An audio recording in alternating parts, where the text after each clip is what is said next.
السلام عليكم، وتحت الطلب البنات كذلك وجدت معكم هذه الكيكة الصحية بلا سكر بلا زيت المائدة وكتجي رائعة مذاقا وشكلا. بقاو معايا.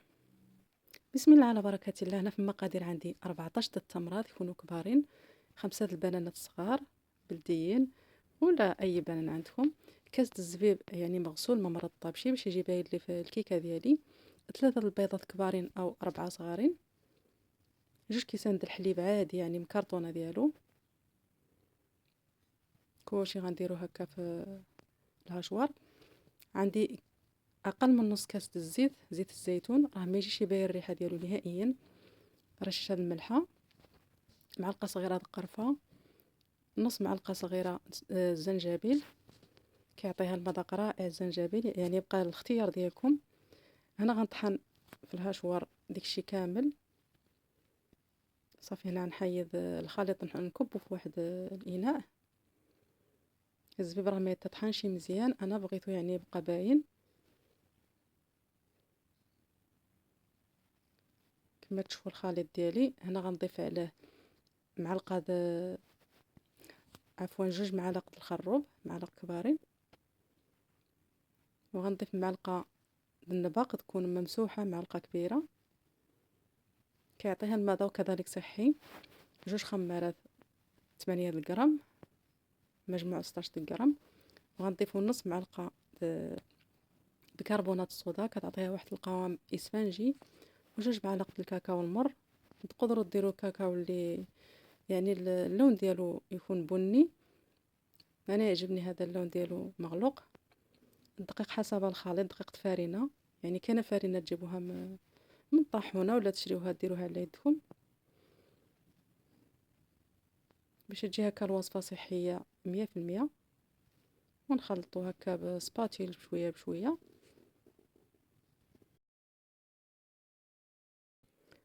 غنضيف هنا معلقة كبيرة د الخل، اي خل عندكم، ونستمر في تطرب بالطراب اليدوي، يعني القوام هو هذا كما تشوفوا، مخصوش يكون قاصح بزاف. هنا غنعملو الطاوة فيها 40 على 30، يعني بغيتها تجينا رقيقة بحال البراونيز. نتوما لكم حرية اختيار، بغيتو طيبوها في شي طاوة تكون اقل من هذه كتجي كبيرة هكا نحتفظوا بها يفطروا بها الاطفال ديالنا في الصباح، يعني صحيا فيها شي حاجة تضر. هكا تجي رقيقة تجي مزيونة بزاف. غنكبوا الخليط كما راكم تشوفوا ونسرحوه مزيان في الطاوة. الفران ديالنا يكون منشعل من قبل، ولكن غير ناقص ماشي ما يكونش سخون بزاف. كل واحد يعرف الفران ديالو مزيان. هنا نسرحوا العجينه ديالنا مزيان كما راكم تشوفوا. من بعد نضربها شويه مع سطح العمل باش تاخذ لنفس القياس يخرجوا من الفقاعات الهواء. وغنضيفوا القرقاع مهرمش، نكسروها هكا بيدي على هذا الشكل. ونضيف شويه كاوكاو مهرمش كذلك، يعني يبقى لكم حريه اختيار، اللي حبيتو درشوه فوق المكسرات اللي بغيتو. وندخلها عفوا غنورك عليها هكا بسباتيل شويه بشويه باش يدخلوا ديك المكسرات في العجينه ديالنا باش ما يجوش يتفرتوا من فوق. صافي وندخلوها للفران طيب بحال اللي كطيبوا الكيكه ديالكم عاديه.